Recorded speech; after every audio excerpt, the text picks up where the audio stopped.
अरे मुन्ना भाया, क्या हुआ? आप रो क्यों रहे हो? अरे मंगलू भाई, सब कुछ तो तुम्हारी आंखों के सामने ही है। उस दुष्ट सुअर ने मेरा सारा खेत बर्बाद कर दिया। मुन्ना किसान की यह बात सुनकर मंगलू थोड़ा सा सहम जाता है। हे भगवान, यदि वो दुष्ट सुअर यहाँ तक आ गया तो कहीं उसने मेरे खेत को भी तो नहीं बर्बाद कर दिया। चलो जल्दी से मैं अपने खेत पर चलकर देखता हूँ। इतना सोच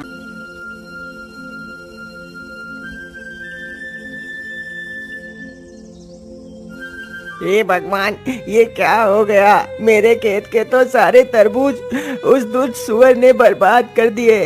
अब मैं क्या करूंगा? अपना पेट कैसे पालूंगा? इन तरबूजों को बेचकर ही मैं अपना घर चला रहा था, परंतु उस दुष्ट ने मेरा सारा खेत बर्बाद कर दिया। कर मंगलू अपने खेतों की तरफ जाता है तो देखता है उसकी सारी फसल एकदम ठीक है। हे भगवान, तेरा लाख लाख शुक्र है जो मेरा फसल सुरक्षित है। लेकिन इसमें इतना ज्यादा खुशी होने की जरूरत नहीं। यदि कल ही वो सुअर यहाँ आकर मेरा भी खेत नष्ट कर दे तो मैं क्या करूँगा? अरे नहीं नहीं, मैं ऐसा करता हूँ, मैं आज से ही अपनी खेत की रखवाली करता हूँ। मैं आज रात यहीं पर रुकूंगा। रात होते ही मंगलू एक चारपाई पर बैठकर अपने खेत की रखवाली करने लगता है।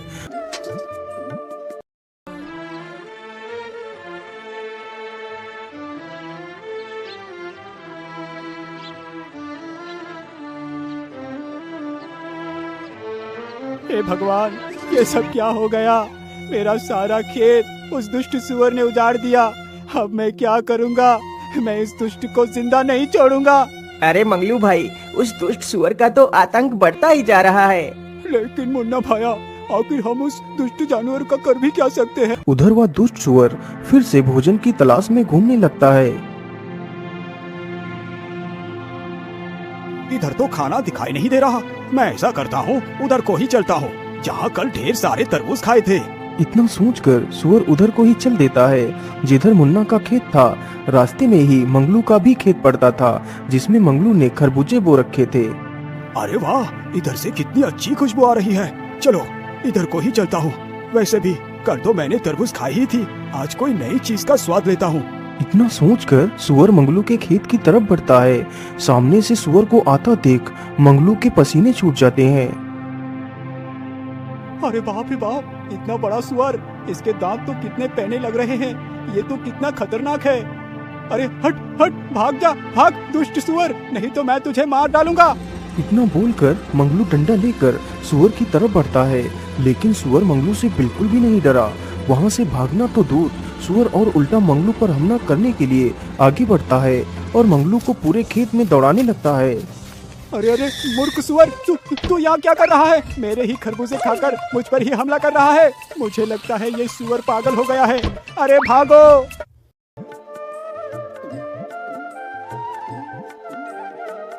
अरे भाई, आप मेरी सलाह मानो तो हमें महाराज के पास चलना चाहिए। वो हमारी मदद जरूर करेंगे। इतना सोचकर मंगलू और मुन्ना तथा गांव के कुछ लोग राजा के महल में पहुंचते हैं। महाराज, हमारी सहायता कीजिए, हमें बचा लीजिए महाराज। अरे आप लोग शांत हो जाइए। बोलिए, आप लोगों की क्या तकलीफ है? राजा के पूछने पर गांव के सभी लोग बारी बारी से राजा को उस सुअर के बारे में बताते हैं। आप लोग शांत हो जाइए। मंत्री जी, उस सुअर ने जिस चीज को भी नुकसान किया है उसे 10-10 सोने की मोहरें दे दी जाए और पूरे राज्य में ये घोषणा करवा दो, जो कोई भी उस सुअर को जिंदा या मुर्दा लाकर मुझे देगा। जोखिम में नहीं डालना चाहता।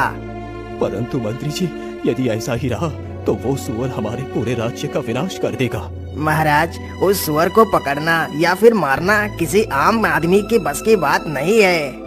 मंत्री जी, मुझे लगता है मुझे अपनी शर्त को बदलना होगा। इसीलिए मंत्री जी, तुम जाओ और पूरे राज्य में ये घोषणा कर दो, यदि कोई भी मुझे उस सुअर को जिंदा या मुर्दा पकड़ कर देगा तो मैं उसे अपना आधा राज्य तथा अपनी राजकुमारी की विवाह भी उसी वीर के साथ करवा दूंगा। सुनो सुनो सुनो, राजा ने अपनी शर्त बदल दी है। अब यदि कोई इंसान उस सुअर तो मैं उसे मुंह मांगा इनाम दूंगा। राजा का आदेश होते ही सैनिक पूरे राज्य में घूम घूम कर घोषणा करने लगते हैं। सुनो सुनो सुनो, हमारे राज्य में एक दुष्ट सुअर घुस आया है। यदि कोई भी इंसान उस सुअर को जिंदा या मुर्दा पकड़कर महाराज के सामने पेश करेगा तो महाराज उसे मुंह मांगा इनाम देंगे। सुअर इतना ज्यादा खतरनाक था कि किसी की भी हिम्मत नहीं हुई कि उसे पकड़ने के लिए जाए और अपनी जान जोखिम में डाले।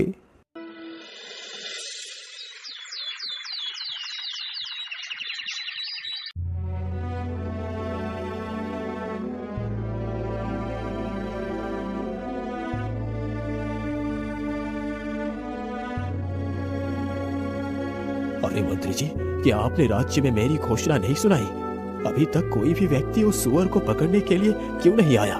महाराज, मुझे क्षमा कीजिए, लेकिन मैंने पूरे राज्य में यह घोषणा करवाई थी। महाराज, मुझे लगता है वह सुअर बहुत खतरनाक है, इसलिए कोई भी व्यक्ति जानबूझकर अपनी जान को जिंदा या मुर्दा लाकर राजा को देगा तो राजा उसे अपना आधा राज्य दे देगा तथा अपनी पुत्री का विवाह उसी के साथ कर देगा। सैनिक पूरे राज्य में यह घोषणा करते हैं। उन सैनिकों की बात दो भाई चुपचाप खड़े होकर सुन रहे थे। बड़े भाई का नाम राकेश तथा छोटे भाई का नाम भोला था। राकेश बड़े ही कुटिल स्वभाव का था, जबकि भोला तो मानो भोला ही था। वह दोनों बहुत ही गरीब थे। अरे भोला, क्या तुमने भी वही सुना जो मैंने सुना है? हाँ भैया, आपने एकदम ठीक ही सुना है। अब तो मैं ही उस सुअर को मार। राकेश जंगलों की तरफ चला जाता है। उधर उसका छोटा भाई भोला अपने बीमार पिता को सारी बात बताता है। पिताजी, इसके अलावा हमारे पास और कोई दूसरा रास्ता नहीं। ऐसे तिल तिल मरने से अच्छा है कि कोई वीरता भरा कार्य करता हुआ मर जाऊं। पुत्र, तुम ऐसा क्यों बोल रहे हो? तुम अपने आप को ही क्यों कोसते रहते हो? पिताजी, और मैं क्या करूं? एक बेटा होने का मैं कोई भी फर्ज नहीं निभा पा रहा। यदि मैं आपका दवाई भी नहीं ला पा रहा तो मैं कैसा बेटा हूं पिताजी? भैया तो कुछ भी नहीं करते, दिन भर इधर उधर घूमते रहते हैं। मैं अकेला घर नहीं चला पा रहा पिताजी। मैं क्या कर लाऊंगा और राजकुमारी से विवाह कर बन जाऊंगा इस राज्य का राजा। इसीलिए मैं तो चला महाराज के पास। इतना कहकर राकेश वहाँ से चला जाता है और भोला भी अपने घर की तरफ चला जाता है।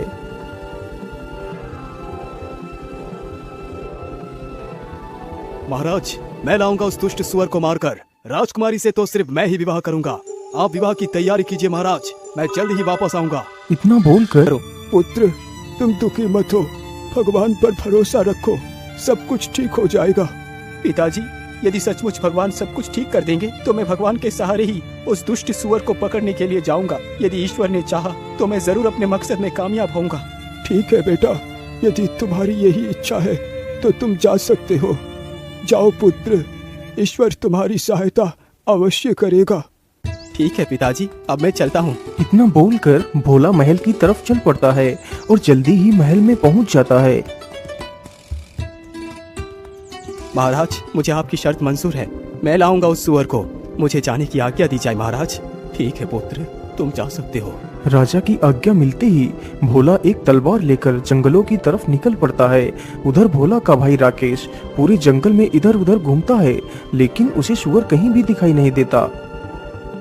अरे बाप रे बाप, सुबह से घूमते घूमते तो मुझे दोपहर हो चुकी है, अभी तक मुझे वो सुअर दिखा ही नहीं दिया। इतना कहकर राकेश फिर आगे बढ़ता है और इधर उधर उस सुअर को ढूंढने लगता है। अरे राम राम राम, इतनी कड़कती धूप में मुझसे चला नहीं जा रहा। भाड़ में जाए वो सुअर। अब तो मैं इससे आगे और नहीं चल सकता। मैं ऐसा करता हूँ, इसी पेड़ के नीचे लेटकर थोड़ा सा आराम कर लेता हूँ। इतना कहकर राकेश उसी पेड़ के नीचे लेटकर सो जाता है। उधर भोला बेचारा कड़कती धूप में ही उस सुअर को ढूंढता है। अरे रुक जाओ बेटा, मेरी बात सुनो। भोला जैसे ही पीछे मुड़कर देखता है तो उसके सामने एक बूढ़ा बौना आदमी खड़ा होता है, जिसके हाथ में एक तलवार होती है। बोलिए बाबा, आप मुझसे क्या कहना चाहते हैं? अरे बेटा, तुम तो कितने कठोर हो। इस कड़कती धूप में भी पैदल चलकर उस सुअर को ढूंढ रहे हो। वाकई तुम तो कितने परिश्रमी हो, इसलिए मैं तुम्हें कुछ देना चाहता हूँ पुत्र। बोलिए बाबा, आप मुझे क्या देना चाहते हैं? बेटा, तुम मेरी इस तलवार को ले लो। यह तलवार बहुत शक्तिशाली है। इसके वार से आज तक कोई भी शत्रु नहीं बच पाया। लेकिन बाबा, आप हो कौन और आप ये तलवार मुझे क्यों दे रहे हैं? जब मुझे अपनी तलवार दे दीजिए। अच्छा बाबा, अब मैं चलता हूँ। इतना कहकर भोला हाथ में तलवार लेकर जंगल में आगे बढ़ता है। भोला चलते चलते एक गुफा के पास पहुँचता है। अरे ये क्या? यहाँ पर तो किसी जानवर के पैर के निशान है। कहीं ये निशान उस सुअर के तो नहीं है? हाँ हाँ, जरूर ये निशान उस सुअर के ही है। चलो मैं इस गुफा के भीतर चलकर देखता हूँ। इतना कहकर भोला गुफा के भीतर घुस जाता है। ये गुफा तो कितनी डरावनी है। आखिर वो कि आप खुद इस तलवार से उस दुष्ट सुअर को मारकर राजा से बहुत कुछ प्राप्त कर सकते हैं। बेटा, मैं यहीं पास के गांव में ही रहता हूँ। जब मुझे पता चला कि तुम उस सुअर को मारने के लिए जा रहे हो, तो मैंने सोचा कि क्यों ना मैं इस तलवार को तुम्हें दे दूं, क्योंकि बेटा अब तो मैं बूढ़ा हो चुका हूँ और मैंने अपनी सारी जिंदगी जी ली है, लेकिन अभी तुम्हारी तो सारी जिंदगी पड़ी है जीने के लिए। इसलिए बेटा, मुझसे ज्यादा तुम्हें इस तलवार की जरूरत है, इसलिए तुम इस तलवार को रख लो। ठीक है बाबा, लाइए। सुअर कहाँ पर हो सकता है? अरे इधर से तो किसी की आवाज आ रही है, कहीं इस ओर ही तो वो सुअर नहीं है? इतना कहकर भोला उसी ओर चल पड़ता है जिस ओर से वह आवाज आ रही थी। कुछ दूर चलते ही भोला देखता है कि वह जंगली सुअर कुछ तरबूज और फलों को खा रहा है। अरे दुष्ट सुअर, तू गांव वालों को तकलीफ देकर आराम से यहाँ पर मस्ती कर रहा है। मैं तुझे जिंदा नहीं छोड़ूंगा। इतना कहकर भोला सुअर की तरफ बढ़ता है। सुअर भी इतना खूंखार था कि वह भी भोला पर हमला करने के लिए उसकी तरफ बढ़ता है। सुअर जैसे ही भोला के ऊपर छलांग मारता है, तभी भोला अपनी का है। लेकिन भोला, सारा कमाल इस तलवार का है। वो कैसे? मैं कुछ समझा नहीं। फिर भोला सारी कहानी अपने बड़े भाई को सुनाता है। ओ अच्छा, तो कमाल इस तलवार का है। मुझे कुछ भी करके इस सुअर को हथियाना होगा। यदि ये सुअर को लेकर राजा के पास पहुंच गया तो राजा का आधा राज्य तथा राजकुमारी इसकी हो जाएगी। अरे नहीं नहीं, मेरे जीते जी मैं ये कभी नहीं होने दूंगा। क्या हुआ भैया, आप कहाँ खो गए? अरे नहीं नहीं नहीं। तलवार को सुअर के सीने में उतार देता है। इस प्रकार वह दुष्ट सुअर भोला के हाथों मारा जाता है। सुअर तो मर गया। चलो अब इसे अपने कंधों पर उठाकर ले चलता हूँ। इतना कहकर भोला उस सुअर को अपने कंधों पर लाद कर चल देता है।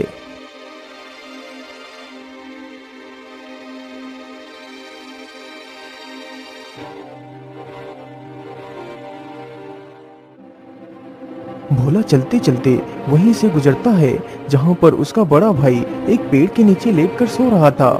अरे बड़े भैया तो यहाँ पर सोए हुए हैं। चलो मैं उन्हें जगाकर अपने साथ ले चलता हूँ। कहीं किसी जंगली जानवर ने इन्हें यहाँ पर देख लिया तो उन्हें नुकसान भी पहुँचा सकते हैं। अरे भैया उठिए और देखिए, मैं उस सुअर को मार कर ले आया हूँ। भोला के इतना बोलते ही राकेश की आंखें खुल जाती हैं। भोला के कंधों पर उस सुअर की लाश को देखकर राकेश की तो आंखें फटी की फटी रह जाती हैं। अरे भोला, तुमने अकेले ही इस सुअर को मार दिया। तुम तो कितने वीर हो। भैया ये सारा कमाल इस तलवार। भाई मैं ये सोच रहा था कि तुम इस सुअर का शिकार करके काफी ज्यादा थक गए होंगे। तुम ऐसा करो, इसी पेड़ के नीचे लेटकर थोड़ा सा आराम करो। मैं अभी तुम्हारे लिए कुछ फल लेकर आता हूँ। तुम थोड़ा सा कुछ खा लो, फिर हम घर चलेंगे।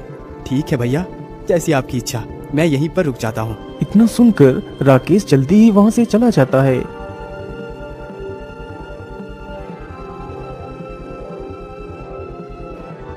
राकेश चलते चलते एक आम के पेड़ के पास पहुँचता है।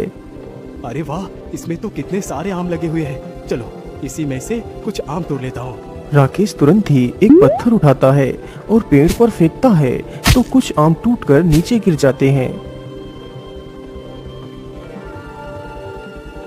मैं ऐसा करता हूँ, इन आमों के ऊपर इन जहरीले पत्तियों का रस लगा देता हूँ। भोला जैसे ही आम खाएगा तो उसका काम तमाम हो जाएगा।